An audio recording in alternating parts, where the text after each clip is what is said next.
Tes oreilles entendront derrière toi cette parole. Voici le chemin, marchez-y. Quand vous irez à droite ou quand vous irez à gauche. Ésaïe 30, 21. L'être humain croit toujours qu'il agit bien, mais le Seigneur juge le cœur. Proverbe 16, 2. Comment saurions-nous le chemin? Jésus lui dit, moi je suis le chemin, la vérité et la vie. Nul ne vit en Père que par moi. Jean 14, 5, 6. L'amour de Dieu est sans limite, sans fin pour l'humanité, éternelle. La nature et la révélation témoignent de concert en faveur de l'amour de Dieu. Notre Père Céleste est l'auteur de la vie, de la sagesse et de la joie. Contempler les merveilles de la nature, constater leur parfaite adaptation aux besoins et au bien-être non seulement de l'homme, mais aussi de tout être vivant. Le soleil et la pluie qui égayent et rafraîchissent la terre, les montagnes, les mers, les plaines, tout nous parle de l'amour du Créateur. C'est Dieu qui subvient aux besoins quotidiens de toutes les créatures.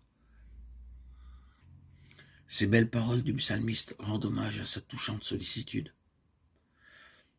Les yeux de tous espèrent en toi, et tu leur donnes la nourriture en son temps. Tu ouvres ta main, et tu rassasies à souhait tout ce qui a vie. Psaume 145, 15, 16. Dieu créa l'homme saint et parfaitement heureux. Notre terre, au sortir des mains du Créateur, ne portait pas la moindre trace de corruption, ni la plus légère ombre de la malédiction. C'est la transgression de la loi de Dieu, loi d'amour, qui a été la cause de la mort et de tous nos maux. Néanmoins, l'amour divin se manifeste au sein même de la souffrance. Il est écrit qu'à cause de l'homme, le sol fut maudit, Genèse 3, 17. Mais les épines et les chardons, les difficultés et les épreuves qui assombrissent notre pèlerinage terrestre nous ont été départis pour notre bien. Dieu les fait entrer dans le plan d'éducation qu'il a conçu pour nous révéler, pour nous relever de l'état de dégradation et de ruine dans lequel le péché nous a plongés. D'ailleurs, tout n'est pas tristesse et souffrance en ce monde.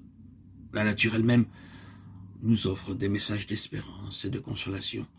On voit des fleurs s'épanouir sur les chardons et des roses éclore sur les épines. Dieu est amour. Cette parole se lit sur chaque bouton de fleurs et sur chaque brin d'herbe. Les oiseaux qui égayent les airs de leurs chants joyeux. Les fleurs aux nuances délicates et variées qui embaument l'atmosphère de leur doux parfum. Les arbres élancés et les forêts aux riches feuillages, tout nous parle de la tendre et paternelle sollicitude de notre Dieu et de son désir de faire le bonheur de ses enfants.